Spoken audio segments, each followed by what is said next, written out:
mula saya memeluk agama Islam dari kakak saya. Yang pertama yaitu Khairun Nisa. Dia sudah memeluk agama Islam terlebih dahulu dari saya. Alhamdulillah pada tahun 2015 dia balik ke Nusa Tenggara Timur untuk mengurus berkas-berkas yang kurang. Alhamdulillah sampai sana banyak sekali perubahan yang kami lihat dalam dirinya, yaitu cara berpakainya dia, cara sopan santun dia berbicara kepada kami, terutama kepada kedua orang tua kami. Dahulunya saya dibilang mungkin masih dibilang berusia yang sangat dini, yaitu 12-11 lah itu. Keseharian saya ya mengikuti aktivitas-aktivitas yang dibilang kita normal gitu, bermain, melakukan aktivitas-aktivitas yang lain ya, yaitu beribadah kepada Tuhan kami. Setelah kakak saya pulang, sangat banyak perubahan dalam dirinya. Itulah yang membuat saya kagum kepada dia.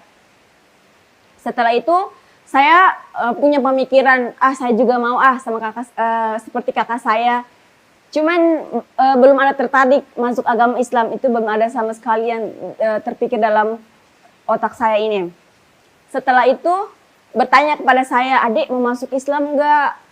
Saya menjawab dengan keras, saya belum siap karena saya sedang mengikuti aktivitas gereja, yaitu sambut baru. Pada saat itu saya ingin sambut baru, cuman saya belum ada mau memeluk agama Islam.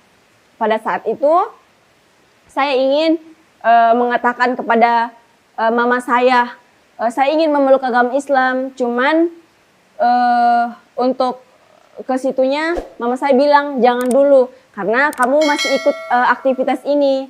Sebelum saya mulai ikut sahabat baru, alhamdulillah pas malamnya Allah memberikan saya hidayah. Padahal besoknya saya sudah ikut sambut baru. Sudah sangat banyak perjuangan saya ke gereja. Jarak rumah kami sangatlah jauh. Cuman mau bagaimanapun saya harus ingin masuk agama Islam. Saya bicara kepada mama saya, "Mas, saya ingin memeluk agama Islam. Saya ingin seperti kakak." Karena banyak sekali perubahan yang dulunya dia pakainya terbuka sama mama, terus sama orang lain. Setelah itu dia juga berbicaranya dulunya kurang ajar sama mama. Mama omong A, dia pasti udah ngomongnya sampai Z. Itulah yang membuat saya ingin memeluk agama Islam. Setelah itu kakak saya bilang, mama saya berbicara kepada kakak saya bilang, ya udah bagus tuh, kamu kalau ingin masuk Islam nanti 2 minggu 3 minggu lagi kita berangkat ke Jakarta. Alhamdulillah pas tahun 2017 bulan Agustus saya dibawa ke Jakarta. Pas tahun 2015 bulan Agustus dengan saya sampai di Jakarta, 2 hari sebelum itu saya sudah diketahui sama teman-teman saya. Saya yang bilang sama teman-teman kalau saya ingin ke kampung halaman saya itu Timor Leste. Tiba-tibanya saya sudah sampai di Jakarta. Mereka sudah punya pemikiran kalau saya pasti sudah menganut agama Islam. Itu yang mereka tidak terima. Setelah 2 hari itu, pas hari hanya saya mau syahadat, ada kendala sedikit karena saya harus bisa mengucapkan 2 kalimat syahadat. Saya harus belajar dulu. Dan saya juga kaget sekali karena saya melihat huruf hijaiyah itu seperti huruf Al-Quran itu seperti mi. Itu yang membuat saya kaget. Sangat asing buat saya.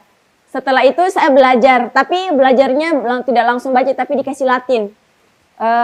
Habis itu saya syahadat. Setelah saya syahadat, saya langsung belajar Al-Quran. Itu membuat saya sedikit nangis. Saya ingin pulang karena itu membuat saya sangat sulit. Apa-apa kalau kita belajar bahasa Arab pastinya kita harus bisa baca Al-Quran dulu. Kita harus mengenal huruf-huruf hijaiyah, itu sangat susah. Setelah itu kakak saya sudah menargetkan 7 hari saya sudah harus bisa membaca Al-Quran. Alhamdulillah pas 7 hari itu saya sudah bisa membaca Al-Quran. Perasaan saya ketika syahadat, ketika mengikrarkan 2 kalimat syahadat sedikit bergetar, sedikit takut, sedikit terharu, sedikit senang. Karena membaca itu harus dengan fokus, harus dengan niat yang benar-benar dengan tulus. Jadi yang saya rasakan, saya sangat bahagia, tenang ketika mengikrarkan 2 kalimat syahadat. Ketika saya belajar Al-Quran mulai dari Iqra, kakak saya sudah menargetkan 7 hari udah harus bisa. Dalam hati saya, oh gitu ya kalau kita belajar Al-Quran. Padahal itu menurut saya susah. Cuman kata-kata kakak saya, kalau kamu meniatkan atau kamu ikhlas karena lillahi ta'ala, insya Allah semoga semua pasti mudah. Di situ hari pertama saya dikasih tantangan yang begitu besar. Yang tadi pagi, yang sebelum saya muslim, saya bangun mungkin jam 7. Setelah itu saya memeluk agama Islam, kok bangunnya jam 4. Sebelum jam 4 juga saya sudah bangun. Itu pun harus dipaksa, karena belajar itu bukan cuma hanya asal-asalan. Kita harus paksa biar kita bisa. Setelah itu saya yang dulu pemalas, gak mau ini, gak mau itu, harus saya yang atur sendiri. Sekarang banyak aturan.